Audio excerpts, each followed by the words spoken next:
Don't present unless you're ready to engage your audience. This is a disengaged audience, okay? People falling asleep. Have you ever put anybody to sleep? I mean, they don't necessarily have to lay their head down on the table to be asleep. And when I say engaged, I mean commanding their attention. You can look around the room, depending on the size of the group, you can look around the room and you can tell if people are engaged or not. Look them in the eye. What you're trying to figure out is, are you engaged? Are you awake? Are you here? Are you with me? Are you getting my message? You're looking for nods, and you're looking for some kind of confirmation, some kind of connection that you can make. In a group of this size or whatever, how big is the group that you present the numbers to? Me personally? Well, this group. About this size. It's about this size. So this is a perfect size.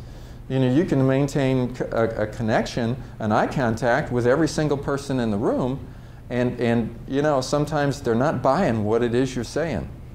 And you can see it in their eyes. It's saying, I ain't buying it.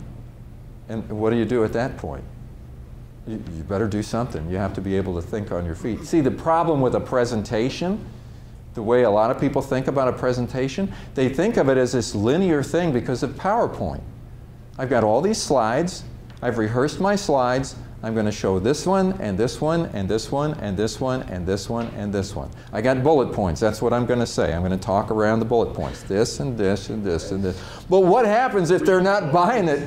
What? Read the bullet points. Read the bullet points. Yeah, let's turn around. Let's read the bullet points. Okay, then you have no idea what everybody's thinking because your back is turned to them. But if they're not buying it after the first couple of minutes, what are you going to do? Just run through the presentations and hope they start buying it?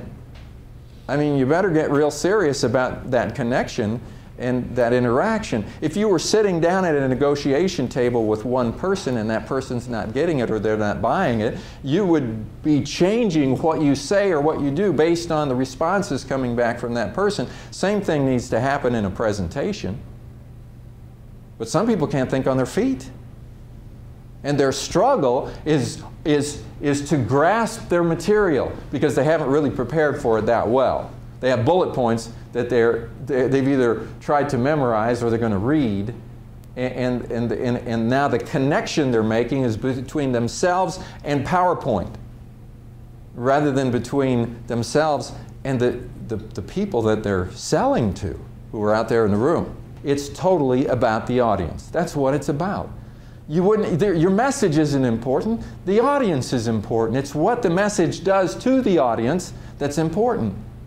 Because you and your message could be here in front of an empty table with empty chairs. It'd still be you and it'd still be the message. The only thing that's missing is the most important thing, and that's the audience. And then you could have an audience here, and if you don't reach the audience, it's just about the same as having a table and a bunch of empty chairs. Because you were here, your message was here, but you failed to connect with your audience, which is the most important thing.